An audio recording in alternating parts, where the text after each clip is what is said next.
హైడ్రాకు మద్దతు పెరుగుతోంది. చెరువులను కాపాడటమే లక్ష్యమన్న సీఎం రేవంత్ రెడ్డి హైడ్రా విషయంలో తగ్గేదేలే అని తేల్చి చెప్పేశారు. అటు కూల్చివేతలపై ప్రభుత్వానికి హైడ్రా రిపోర్ట్ ఇచ్చింది. ఇప్పటిదాకా 18 చోట్ల అక్రమ నిర్మాణాలు కూల్చివేశారు.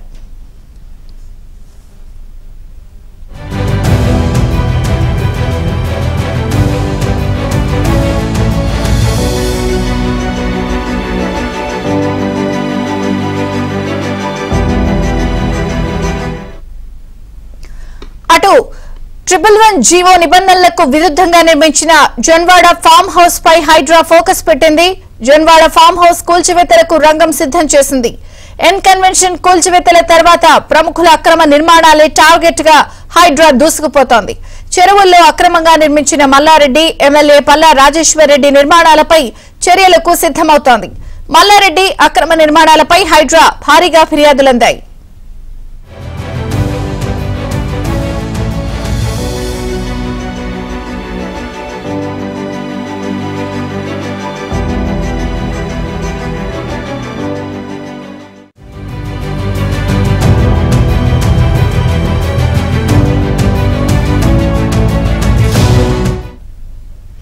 హైడ్రా దూకుడుగా వ్యవహరిస్తోంది. అలాగే హైడ్రాకి తరపు నుంచి ప్రభుత్వానికి ఇచ్చినటువంటి నివేదికలో ఇప్పటి వరకు హైదరాబాద్ చుట్టుపక్కల 18 చోట్ల హైడ్రా అక్రమ నిర్మాణాలను కూల్చివేసింది. ఇక నెక్స్ట్ రాజకీయ నాయకులు, ప్రముఖుల అక్రమ నిర్మాణాలుగా టార్గెట్ గా వెళ్లే అవకాశం కనిపిస్తోంది. చెరువులను కాపాడటమే లక్ష్యమని సీఎం రేవంత్ రెడ్డి ఇప్పటికే చెప్పున్నారు.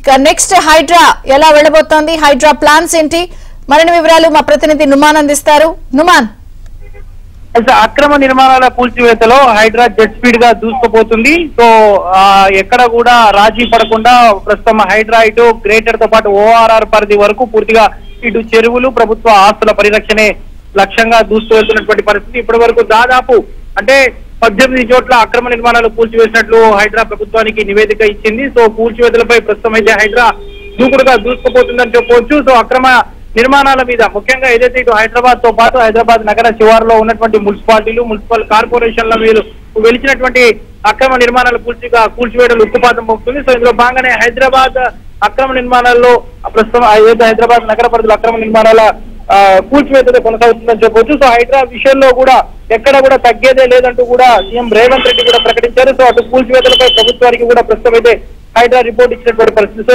మరోవైపు అయితే 111 జీవో నిబంధనలకు విరుద్ధంగా నిర్మించినటువంటి జన్వాడ ఫామ్ హౌస్ పై హైడ్రా ఫోకస్ పెట్టింది. సో జన్వాడ ఫామ్ హౌస్ కూల్చివేతలకు రంగం సిద్ధం చేసి పెట్టింది. సో ఎన్ కన్వెన్షన్ కూల్చివేతల తర్వాత మాత్రం ప్రముఖుల అక్రమ నిర్మాణాలే టార్గెట్ గా ఇటు హైడ్రా దూసుకు వెళ్తుందని చెప్పొచ్చు. అందులో భాగంగానే ఇప్పటికే దాదాపు అంటే 18 మంది ప్రముఖుల అక్రమ నిర్మాణాలు కూల్చివేసేసినట్లు కూడా హైడ్రా లేటెస్ట్ రిపోర్ట్ అయితే ఇచ్చింది. సో దానిలో భాగంగా రానున్న రోజుల్లో ఇంకా ఇదే విధంగా ఈ కూల్చివేతలు జరుగుతాయంటూ కూడా హైడ్రా కమిషనర్ రంగనాథ్ అయితే చెప్తున్నటువంటి పరిస్థితి. సో వైపు రెవెన్యూ, మరోవైపు ఇటు మున్సిపల్ అధికారులతో వేరువేరుగా టీమ్స్ ని కూడా ఏర్పాటు చేసి అంటే హైడ్రా ఏకకాలంలో హైడ్రా పెద్ద ఎత్తున ఏదైతే ఈ కూల్చివేతలు చేయడం అనేది కొంత కష్టసాధ్యం కాబట్టి దాదాపు 4-5 టీంలను ఏర్పాటు చేశారు. సైమల్టేనియస్ గా ఏ టీం ఆ టీం అంటే ఇటు సిటీలో ప్రత్యేకంగా ఇటు టౌన్ ప్లానింగ్ అధికారులకు బాధ్యత ఇచ్చారు. సో ఇటు నగర శివారులో ఉన్నటువంటి మున్సిపాలిటీలు, మున్సిపల్ కార్పొరేషన్లలో ఇది ప్రత్యేకంగా రెవెన్యూ అధికారులకు ఏదైతే కూల్చివేతల బాధ్యత అప్పగించారు. సో ఓవరాల్ గా ప్రముఖులకు సంబంధించినటువంటి బడా కూల్చివేతలకు సంబంధించిన నేరుగా హైడ్రానే రంగంలోకి దిగుతుంది. సో ఈ కూల్చివేతల బాధ్యత అంతా కూడా నేరుగా హైడ్రా కమిషనర్ రంగనాథ్ అయితే పర్యవేక్షిస్తున్నారు. ప్రస్తుతం ఈ రోజు కూడా హైదరాబాద్ నగర వ్యాప్తంగా అనేక ప్రాంతాల్లో కూల్చివేతలు అయితే ఉన్నట్లు సమాచారం అందుతుంది. సో ఈ రోజు ప్రస్తుతం కొన్ని ప్రముఖులకు సంబంధించినటువంటి అక్రమ నిర్మాణాలు ఏదైతే ముఖ్యంగా ఇటు చెరువులలోని ఎఫ్టీఎల్ బఫర్ జోన్ లో వెలిసినటువంటి అక్రమ నిర్మాణాలు కూల్చివేసేటటువంటి అవకాశం ఉంది. అందులో భాగంగానే ఇటు జన్వాడ ఫామ్ హౌస్ ప్రముఖంగా పేరు వినిపిస్తుంది. సో జన్వాడ ఫామ్ హౌస్ కు సంబంధించినటువంటి 111 జీవోను పూర్తిగా తుంగలోకి తొక్కి ఫిరంగి నాలాను పూర్తిగా ఆక్రమించి నిర్మించినటువంటి జన్వాడ ఫామ్ హౌస్ కు ఇప్పటికే రంగం సిద్ధం చేసి పెట్టారు. సో ఈ రోజు రేపట్లో ఈ జన్వాడ ఫామ్ హౌస్ కు సంబంధించి కూల్చివేతలు అయితే కొనసాగేటటువంటి అవకాశం అయితే ఉందని చెప్పొచ్చు. విజయ చంద్రిక, ప్రధానంగా నెక్స్ట్ హైడ్రా లిస్ట్ లో ఉన్న వాళ్ళు ఎవరున్నారు నుమాన్? సో ప్రధానంగా పల్లా రాజేశ్వర్ రెడ్డి పేరు వినిపిస్తుంది. దాంతో పాటు పలువురు సినిమా నిర్మాతల పేర్లు కూడా వినిపిస్తున్నాయి. దాంతో పాటు మాజీ మంత్రి మల్లారెడ్డి పేరు వినిపిస్తుంది. అదేవిధంగా కొంతమంది బీఆర్ఎస్ నేతలు, అదేవిధంగా ఇటు మున్సిపల్ కార్పొరేషన్ సంబంధించినటువంటి మేయర్లు కూడా గత ప్రభుత్వం హయాంలో ఏదైతే విచ్చలవిడిగా గత 10 ఏళ్ల కాలంలో చెరువులను ఆక్రమించి నిర్మించినటువంటి ఇళ్ల నిర్మాణాలు ఏవైతున్నాయో వారి పేర్లు వినిపిస్తున్నాయి. దాంతోపాటు ఇటు నగర శివారుకు సంబంధించినటువంటి ఓ ఎమ్మెల్సీ పేరు కూడా ప్రధానంగా వినిపిస్తుంది. సో వారికి సంబంధించినటువంటి ఇప్పటివరకు ఎలాంటి నోటీసులు ఇవ్వలేదు. సో వారు చెప్తున్న దాని ప్రకారం మాకు ఎలాంటి నోటీసులు ఇవ్వలేదు. సో మాకంతా సంబంధించినటువంటి మా డాక్యుమెంట్స్ అన్ని కూడా క్లియర్ గా ఉన్నాయని కూడా వారు చెప్తున్నప్పటికీ బట్ హైడ్రా అయితే ఒక ప్రత్యేకత ఉందని చెప్పొచ్చు. ఎలాంటి నోటీసులు లేకుండానే హైడ్రా కూల్చివేతలు కొనసాగించేస్తుంది. సో అందులో భాగంగానే సో ఇప్పటి వరకు మాత్రము ఏదైతే ఈ ప్రముఖులు ఉన్నారో దాదాపు ఒక 10 నుంచి 15 మంది ప్రముఖులు ఉన్నారు. సో వారికి మాత్రం ఇప్పటివరకు ఎలాంటి నోటీసులు ఇవ్వలేదు. బట్ నోటీసులు ఇవ్వకుండానే కూల్చివేతలు చేయడం అనేది హైడ్రా స్పెషాలిటీ అని చెప్పొచ్చు. సో వీరందరికీ కూడా ఎలాంటి నోటీసులు ఇవ్వకుండానే ఎప్పుడు నిర్మాణాలు కూల్చివేస్తారు ఏంటనేది మాత్రం ఒక క్లారిటీ అయితే లేదు, స్పష్టత. బట్ దాదాపు ఈ కూల్చివేతల్లో మాత్రం ప్రముఖంగా 10 నుంచి 15 మంది పేర్లు అయితే వినిపిస్తున్నాయి. అందులో ఎమ్మెల్యేలు ఎమ్మెల్సీల పేర్లు కూడా ఉన్నాయి. ఇటు నగర శివారులో ఉన్నటువంటి కొంతమంది బడాబాబులకు సంబంధించినటువంటి కూడా ఉన్నాయి. ఇందులో ఒక 2 ప్రముఖ నిర్మాతల పేర్లు కూడా ప్రముఖంగా వినిపిస్తున్నాయి. సో వీరందరికీ కూడా నేరుగా హైడ్రా అక్కడికి వెళ్లే వరకు కూడా మనం చెప్పలేము. అంటే కూల్చివేతలు ఎక్కడ జరుగుతాయి ఏంటి అనేది కూడా అంత సడన్ సర్ప్రైజ్ విజిట్ అని చెప్పొచ్చు. సో అట్లాగే ఉంటుంది.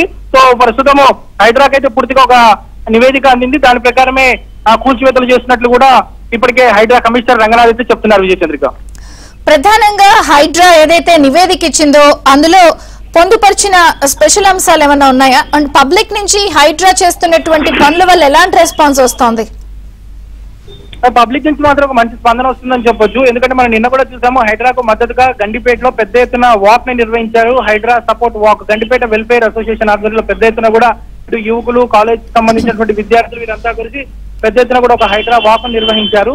సో ప్రజల నుంచి అయితే మంచి స్పందన లభిస్తుంది అన్ని వర్గాల నుంచి. బట్ కొంత ఇటు విపక్షాల నుంచి అయితే కొంత వ్యతిరేకత ఉంది. ఎందుకంటే ఎగ్జాంపుల్ మనం చూడొచ్చు, అసదుద్దీన్ ఓవైసీ ఎంఐఎం మస్జిద్ అధినేత అసదుద్దీన్ ఓవైసీ నిన్న కొంత హాట్ కామెంట్స్ చేశారు. సో కూల్చివేతలు చేయాలంటే మొదట ఏదైతే హుస్సేన్ సాగర్ చుట్టూ పరిసర ప్రాంతాల్లో ఉన్నటువంటి ఎఫ్టీఎల్ లోని కూల్చివేతలు మొదలు పెట్టాలి.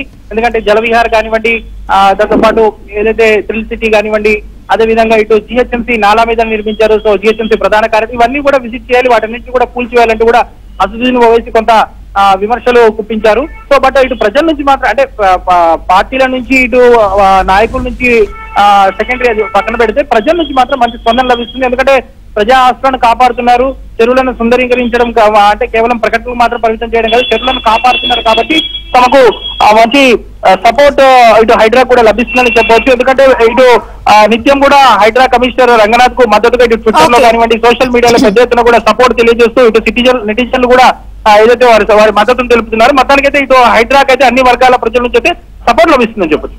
Thank you Numan.